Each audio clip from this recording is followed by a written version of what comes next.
ፍጥረትን እግዚአብሔር እንኳን እሱ ይቅርና ቅዱሳን ቸሮች ናቸው። የቅዱሳን ቸርነት ከሰው አንሶ እስመ ነፍሰ ጻድቅ ይትራራ ላይለ ነፍሰ እንስሳው የጻድቅ ሰው ነፍስ ለእንስሳ እንኳን ይራራል ይላል። ጻድቅ ለእንስሳ እንኳን የሚያዝን ነው። እግዚአብሔርን ተውት። አንድ ሰው እግዚአብሔርን መምሰል ሲጀምር ለእንስሳ እንኳን የሚያዝን ይሆናል። ለእንስሳት የሚያዝን ይሆናል። ዛሬም ድረስ አሉ ለእንስሳት የሚያዝኑ። በገጠር ያሉት ያዝናሉ። የከተማው ሰው እንጃ ያላውቅም፣ ከተማ ስለማልኖር።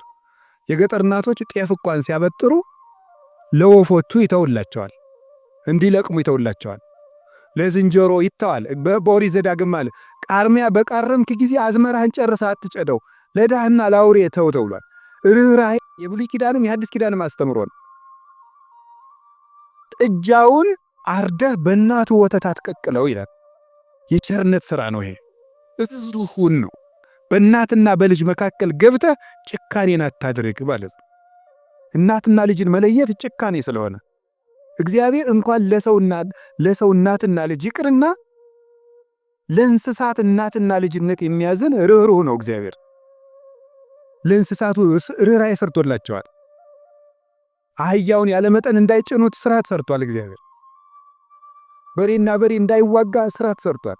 አንዱ በሬ የአንዱን በሬ ወግቶ እንዳይገድል ኦሪት ዘጸአት ምዕራፍ 21 ላይ እንደተጻፈልን። ስለዚህ እግዚአብሔር ለእንስሳት እንኳን እንድናዝን ፈጥሮናል። ለሁሉ ልክ መልክ ሰጥቶ ነው የፈጠረ እግዚአብሔር። ሁሉም እንኳን እሱ የእሱ ቅዱሳን እንኳን ቅዱሳን እሱ የፈጠረው ፍጥረት እንኳን መልካም ነው። 6 ቀን የፈጠረው ፍጥረት ሁሉ ወሬ እግዚአብሔር ከመሰናይ እግዚአብሔርም ያ መልካም እንደሆነ አየ እያለን የደመደመው የፈጠረው ፍጥረት ሁሉ እግዚአብሔር መልካም ነው። እንግዲህ እግዚአብሔር መልካም ከሆነ ቸርም ከሆነ እንዳንጠፋም የሚፈልግ ከሆነ እንድንድንም የሚፈልግ ከሆነ ቸርረኛችንም ከሆነ እሱን ከተጠጋን ምንም የሚነጥቀን ከሌለ በሱ ስም እያመንን እሱን ጥግ እያደረግን የሱን ስም እየጠራን እየጸለይን እያስቀደስን በጎ እግዚአብሔር ይስቲዶ ክፉ ይደርስብናል የሚል ጥያቄ ሁላችንም እንጠይቃለን። ዲያብሎስ ራሱ ክፉ ነገርን ያመጣና እግዚአብሔር ቸር ከሆነ ክፉ ነገር ለምን አመጣብህ ብሎ ደግሞ ይጠይቀናል። ለዚህ መልስ ያጣች ነፍስ በእግዚአብሔር ተስፋ ቆርጣ ትቆበልላለች። ለምንድን ነው እግዚአብሔር የማያዝንልኝ? አንዳንድ ጊዜ ደግሞ እንደውም በተለይ ያሁኑ ትውልድ ምን ብሎ ሊጠይቅ ይችላል? ቆይ እግዚአብሔር በእኔ ስቃይ ደስ ይለዋል ይላል። እግዚአብሔር በእኔ ስቃይ ደስ ይለዋል ወይ? ለምንድን ነው እኛ ስንሰቃይ ዝም የሚለው የሚል ጥያቄ እዚሁ ጋር የሚያያዝ አንድ የመጽሐፍ ቅዱስ ጥቅስ ላንሳላችሁ። አነ ውእቱ ፈጠርኩ ብርሃነ ወገበርኩ ጽልመተ። ብርሃንን የፈጠርኩ እኔ ነኝ፣ ጨለማንም የሰራሁ እኔ ነኝ። አመጽ ሰላመ እፈጥር ሰላመ ወእገብር እኪተ። ሰላምንም አመጣለሁ ክፋትንም እፈጥራለሁ። አነ እግዚአብሔር ፈጠርኩ ዘንተ ኩሎ። እኔ እግዚአብሔር ሁሉንም ይህንን ፈጠርኩ ይላል ትንቢተ ኢሳይያስ ምዕራፍ 45 ቁጥር 6 ላይ እኔ እግዚአብሔር ሰላምን አመጣለሁ ክፋትን እፈጥራለሁ፣ ብርሃንን እፈጥራለሁ ጨለማን እፈጥራለሁ ይላል።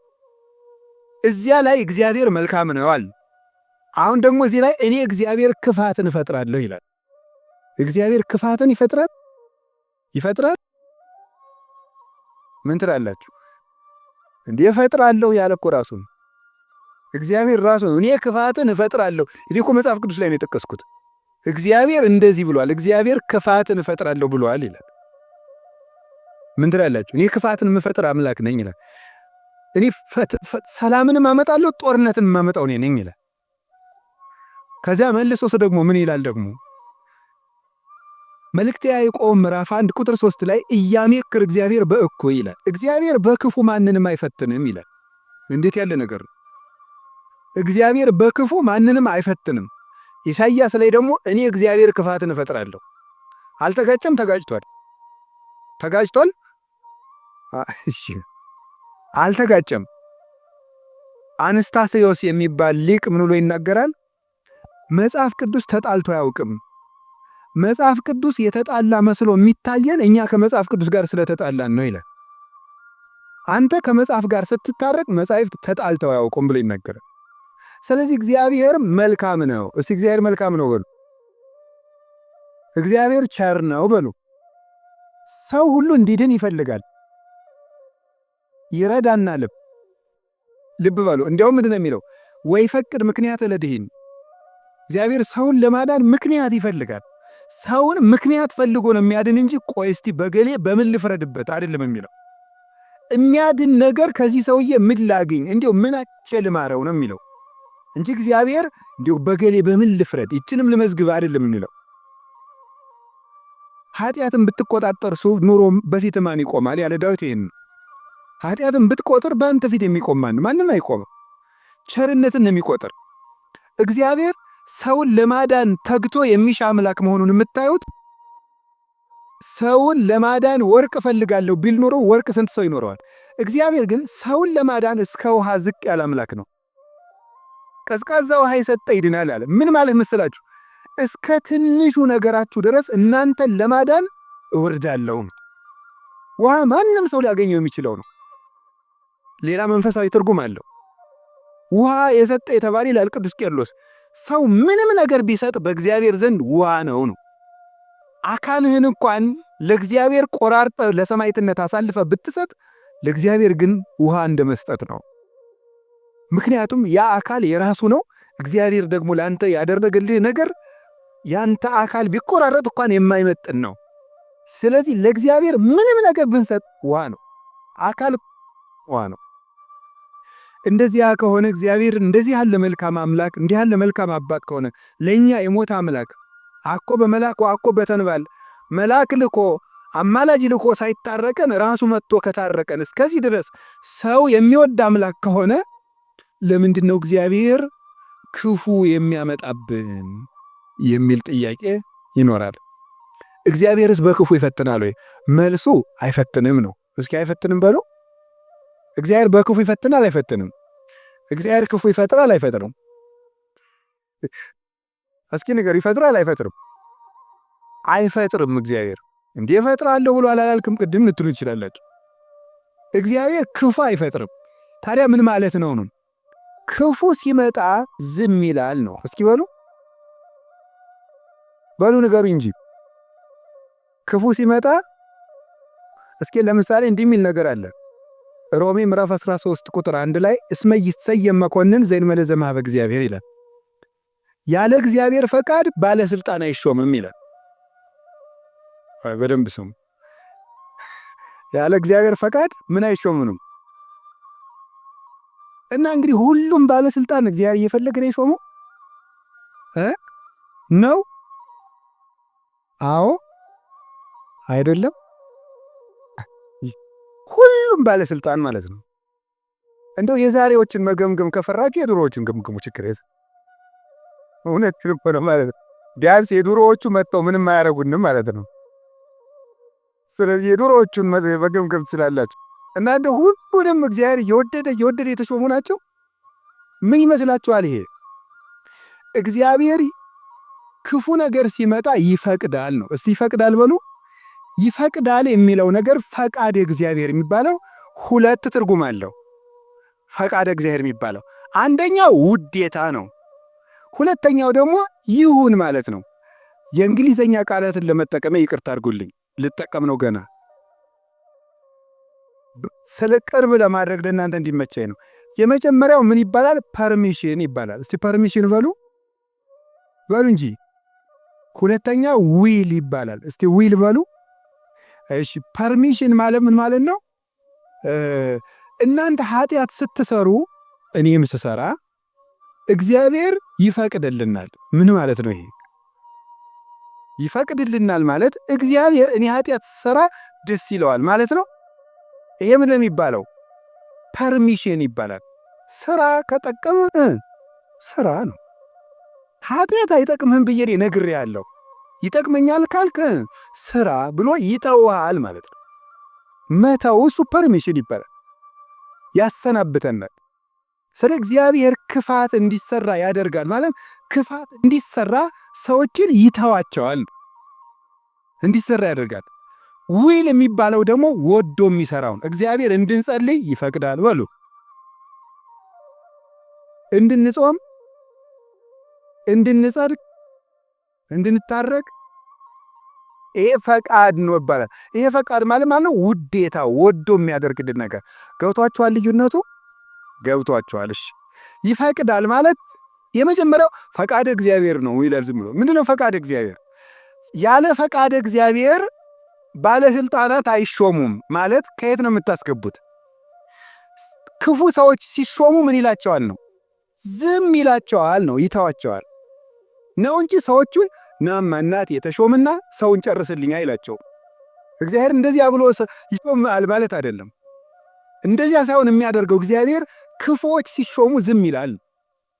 ለምንድን ነው ዝም የሚለው? እግዚአብሔር ነው ክፉ ነገር ሲመጣ። ስለዚህ ክፋትን እፈጥራለሁ ማለቱ ክፉ ሲመጣ ዝም እላለሁ ነው። ወይም ምን ማለት መሰላችሁ? የእግዚአብሔር እጅ አጥር ነው፣ ጠባቂ ነው፣ ረድኤት ነው። የእግዚአብሔር እጅ በእግዚአብሔር ለመጠበቅ ያልተገባን ሆነን ስንገኝ እግዚአብሔር አጥሩን ያነሳዋል። ያልተገባን ሆነን ስንገኝ አትጠብቀኝ ስንል ማለት ነው። ምን ማለት መሰላችሁ? መዝሙረ ዳዊት ላይ እንዲህ ይላል። መዝሙር 9 ላይ ውሃ ኮሃጠ ለእግዚአብሔር፣ ኃጢአተኛ ሰው እግዚአብሔርን አወከው ይላሉ ሊቃውንቱ። አወከው ማለት ምን ማለት ነው? እንዳይምረው ኃጢአት ይጨምራል፣ እንዳይቀስፈው ጥቂት ጥቂት ጽድቅ ይሰራል። ማታ መዝሙር ቀን ዘፈን እንደማለት እያቀላቀለ እግዚአብሔር አወከው። ወይም ደግሞ ኃጢአተኛ ሰው እግዚአብሔርን አነሳሳው ይላሉ አባቶቻችን። እንደ ደረቅ ሰው ይላሉ። እንደ ደረቅ ሰው ደረቅ ሰው እንደው ጣይም አድርጌው ነው እንጂ ሌላ ነው የሚል አንድምታው። ደረቅ ሰው ምን ማለት መስላችሁ? አቅም የሌለው ሰው እኔ አንተ ሰው ረፍ ብያለሁ ሲለምናን ወንድ እስኪነካኝ ወተት ነው እንጂ ደማ ያወጣኝ የሚል ይሄ ማለት ነው። አቅም የለው ግን ደረቅ የሆነ ማለት በሉኝ በሉኝ የሚል ማለት ኃጢአት እየሰራ በየቀኑ ለእግዚአብሔር የመቅሰፍት ጨንገር የሚያቀብለው ሰው ማለት ቀሰፈኝ ቀሰፈኝ ቀሰፈኝ እያለ እግዚአብሔርን መቅሰፍት የሚለምን ሰው አለ ነው። እግዚአብሔር የመዳን ዕድል የመስተካከል ዕድል በሰጠው ቁጥር እየተመላሸ ለእግዚአብሔር የቁጣ በትር የሚያቀብለው ሰው፣ ለዚህ ሰው እግዚአብሔር የጥበቃ ረድኤቱን ያነሳበታል። ልቡ እንዲስተካከል የሚያራራውን የሚገስጸውን ረድኤቱን ሲያነሳው ልቡ ይደነድናል፣ ጨካኝ ይሆናል፣ ያሰናብተዋል። ያን ጊዜ ሰዎች በሙሉ አራዊት አጥር ሲነሳላቸው በተከፈተ ቤት ውስጥ ገብተው እንደሚሰለጥኑት ሁሉ እግዚአብሔር ረድኤቱን ከኛ ላይ ሲያነሳ አራዊት የሆኑ ሰዎች በስልጣን ሊሆን ይችላሉ፣ በጭካኔ ሊሆን ይችላሉ፣ መጥተው እንዲሰለጥኑ ያደርጋቸዋል ማለት ነው። በሰው ላይ እንዲሆኑ ያደርጋቸዋል እንደተባለው ማለት ነው። አንድ ዲያቆን ነው አይደል የተባለው መቅደስ ውስጥ ቅዱስ ጳውሎስን እንትቷሉ የኢዮብን መጽሐፍ ያነባል አሉ። እንዲያው እኮ ይገርማል። እና የሚያነበው ደግሞ አነግስ ብእሴ መደለው የሚለውን ነው። አፄ ቴዎድሮስ እያስቀደሱ ነው ይባላል። ጨካኝ ንጉሥ አነግሳለሁ የሚለውን ነው የሚያነበው። ጨካኝ ንጉሥ አነግሳለሁ ብሏል እግዚአብሔር የሚለውን ያነባል። ምን ብለው ጨመሩበት እሳቸው? ቀጥሎ ያለውን እሱ ግን አይላትም አውቆ በእንተ ከሕዝብ የሚለውን ጨምረው እንጂ ያሉት አሉ። ስለ ሕዝቡ ክፋት የሚለውን ጨምረ ያነበው አሉት። ስለምኑ ክፋት ነው? ስለ ሕዝቡ ክፋት ነው። ስለዚህ ክፉ ነገርን ማን ነው ያመጣው ካላችሁን እኛ በሉ ንገሩኝ እንጂ እኛ ነን ክፉ ነገርን የምናመጣው። እግዚአብሔር ክፉ ነገርን አመጣለሁ ማለት ክፉ ነገር ሲመጣ ዝም እላለሁ፣ አሰናብተዋለሁ ማለት ነው። ፈርዖን በእስራኤል ላይ እንዲሰለጥን ዝም እለዋለሁ፣ አሰለጥነዋለሁ። ለምንድን ነው እግዚአብሔር ክፉ ነገር እንዲመጣብን የሚፈቅድ? አይወደንም፣ ይወደናል። አይፈልገንም፣ ይፈልገናል። አያዝንልንም፣ ያዝንልናል። እና ግንሳ ምን ሆነ? እንዳይጠብቀን እንዲጠብቀን የሚያደርገውን ነገር ሁሉ ቆርጠነዋል። ከሱ ጋር መዋል አንፈልግም። እሱን በጸሎት ማነጋገር አንፈልግም። ሕጉን መፈጸም አንፈልግም። በቤቱ መኖር አንፈልግም። መታረቅ አንፈልግም። መስማማት አንፈልግም። በምን መልኩ ይጠብቃል? አብሮን ቢኖር ክፉ አይደርስብንም። አብሮን እንዳይኖር ደግሞ ቤታችን ቆልፈናል። እኔ በደጅ ቁሜ አንኳኳለሁ፣ የሚከፍትልኝ ቢኖር ራት እበላለሁ ብሏል። የምንከፍተው እኮ ደጃፋችን መስኮታችን አይደለም፣ ልብ ነው ደጅ ያለው። ያን መክፈት ይጠበቅብናል። በየት ይግባ ክርስቶስ እኛ ጋር ለመግባት? ስለዚህ እንዳይጠብቀን ስናደርግ ክፉ ነገሮች ወደኛ ይመጣሉ። እንደ ቅዱስ ዮሐንስ አፈወርቅ ደግሞ አነጋገር እግዚአብሔር ክፉ ነገር ወደኛ የሚያመጣው አስፈራርቶ ወደ ቤት ለማምጣት ነው ይላል። ምን ለማድረግ ነው? በሉ ንገሩኝ እንጂ። አቤት አስፈራርቶ ወደ ቤት ለማምጣት። ይሄንን ቅዱስ ዮሐንስ አፈወርቅ በምን ይመስለዋል? ልጇ ቁማር እየተጫወተ ባስቸገራት እናት መስሎ ያስተምራል። ቁማር የዛሬውን ቁማር እኔ አላውቀውም። የድሮ ሁሉ ቁማር አለ። ምን ግጫ ምናምን ቀልቦሽ የሚባል አለ በገጠር። ይሄ ገበጣ በጣም ብዙ አለ። በቃ የቁማር አይነት የገጠር ቁማር ነው። እረኞች የሚጫወት በቁልፍ በምናምን ነው። ያን እየተጫወተ ሲያስቸግራት ምን ታደርጋለች ይላል? ማስክ የለበሱ የሚያስፈራሩ ጎልማሶችን ከጎረቤት ትልክበታለች ይችላል። ሕፃን ሆኖ እያካስቸገራት የሚሉ ሰዎች ትልክበታለች። ያ ሕፃን ልጅ በእነዚያ ተስፈራርቶ ምን እንዲያደርግ ይመስላችኋል? እየሮጠ ወደ እናቱ ቤት እንዲመጣ ነው። እንደዚያ የምታደርገው እናቱ ልጇን ጠልታ ሳይሆን ልጇ ከዚያ ነገር እንዲወጣ የሚያስፈራሩ ሰዎችን ትልክበታለች።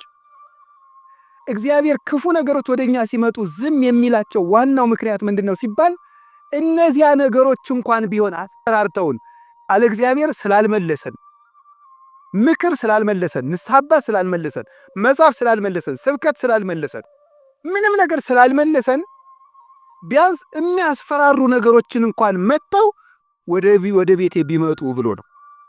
አይታችኋል አይደለም? አሁን በኮቪድ ጊዜ ሰው እግዚኦ ማረነ ክርስቶስ እግዚኦ እንደዚያን ጊዜ እኮ ታምር ነው። እኔ እንደውም ይገርማቸዋል። አጠቃላይ እኔ የዚያን ጊዜ አንድ ጊዜ በኮቪድ ጊዜ አንድ ወረዳ ገጠር ወረዳ ላይ ሄጄ ነበርና መነኮሳት ጓደኞች አሉኝ አባቶች። የወረዳው ካቢኔ በሙሉ ንስሐ ገባ ከነሱ። እንደው ሁሉ ጊዜ ኮቪድ በወዳ አልኩኝ እኔ እንደው ካቢኔ ሁሉ ንስሐ እንዲገባ እንደው ኮቪድ ትንሽ ቆየት ባለ ያስብላል በእውነቱ ማለት ነው። አሁን ሰው ይውላችሁ እግዚአብሔር የሚያስፈራሩ ነገሮችን የሚልክብን ለዚህ አንድ ችግር ሲገጥመን እንሰበሰብ። አምና የነነዌ እንግዲህ ታስታውሳላችሁ አይደል? ሁልጊዜ እንሰበስባለን። ችግር ሲመጣ እግዚኦ ማረነ ክርስቶስ እንላለን። እናቲቱ ግን እነዚያን የሚያስፈራሩ ነገሮችን የምትልክ መልሶ ወደ ቁማሩ እንዲሄድ አይደለም፣ ልጇ ከቤቷ ቁም ነገረኛ ሆኖ እንዲቀር ነው። እግዚአብሔር የሚያስፈራሩ ነገሮችን ብቅ የሚያደርጋቸው መከራዎችን እንዲመጡ የሚያደርገው እኛን ስለሚጠላል አይደለም፣ እንዲሰበስበን ነው። እግዚአብሔር ለነነዌ ሰዎች የሚገለብጥ መከራ እመጣለሁ ያላቸው ተመልከቱ። ይሄ የእናትነት ስራ ነው የሰራው እግዚአብሔር። ሊያጠፋቸው ፈልጎ አይደለም፣ አስፈርጦ ወደ እሱ ማምጣት ነው የፈለገ። ቅዱስ ያሬድ ለዚህ ነው አንተ አቡነ ወአንተ እምነ ያለው። አንተ አባታችን ነህ፣ አንተ እናታችን ነህ። እግዚአብሔር እናት ነው። ልጆቹ እንዲከፉበት ስለማይፈልግ የሚያስፈራሩ ነገሮች ዮናስን እኮ ያለው ሂድና አስፈራራ ነው ያለው። አስፈራራቸው ፈርተው እንዲመለሱ ማለት ነው። ተጽናንቶ መመለስ ያቃተው ቢያንስ ፈርቶ እንዲመለስ ነው። ስለዚህ ፈርተው ተመለሱ። እግዚአብሔር ክፉ ነገሮችን የሚልካቸው ወይም ሰይጣን ክፉ ነገሮችን እንዲያመጣ እግዚአብሔር ዝም የሚለው ለምንድን ነው ካላችሁኝ፣ ፈርተን እንድንመለስ ነው። ምን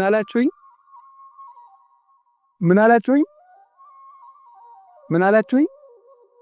አንዳንድ ጊዜ ሕፃን ሆነን ስናስቸግር ትዝ ይላችኋል። ለከተማ ሰው ብዙ ምሳሌ ቅርብ አይደለም። አንተ ነዚያ ምድጃ እየቆሰቆስክ ያደከው እኛ ስቶቭ ነን እንዳትሉ። እኛው ምድጃ ሲነድ ድሮ እሳት ማማ እያልን እናስቸግራለን። እሳት እኮ ነው የምንለምነው። ከዚያ መጨረሻ ላይ እምቢ ካል እያሉ ያስፈራሩናል። እምቢ ካልና እንግዲህ ቀመሰው ብለው ተርኮስ ያደርጉናል። ቢግም ቀን እሳት የሚባል አንቀምሳትም ከዚያ በኋላ ማለት ነው። እግዚአብሔር እንደዚያ ነው። እፉፉ ይለናል። እናታችን አባታችን ስለሆነ መመለስ ካቃተን አንዳንድ ጊዜም ተርኮስ ያደርጉናል። ድግም ቀን እንዳይደግመን ማለት ነው። እና እግዚአብሔር ስለሚጠላን እንዳይመስላችሁ። እኔ እውነቴን እኮ ነው። እንዴት አድርጎ እንደሚወደን ተመልከቱ። አሁን እናት ልጇን በሳት መተርኮስ ፈልጋ ነው አይደለም። ልጄ ጨርሶ ከሚቃጠል እንደው ትንሽ ይተኩሰውና ለሌላ ቀን እንዳይቃጠልብኝ ነው ነገሩ እኮ። እግዚአብሔር ጋነም እንዳይበላን እኮ ነው ትንሽ ነገሮችን የሚተረኩሰን። ገንዘቦቻችን በማሳጣት ዘመድ እንዲሞትብን፣ ጓደኛ እንዲለየን በማድረግ ከሹመት እንዲሻሩ፣ እንድናጣ፣ እንድንዋረድ፣ ኃጢአት ስንሰራ የሚያዋርዱን ሰዎች በመላክ ሰዎች እንዲደርሱብን በማድረግ በማጋለጥ ኋላ ከምትጋለጥ ዛሬ ባጋለጥ ሁሉ የሚያዋርዱ ሰዎችን ጭምር በመላክ እግዚአብሔር እኛን ትንሽ ተርኮስ እያደረገ ወደ ቤቱ ያመጣናል። እንዴት እንደሚወደን ተመልከቱ።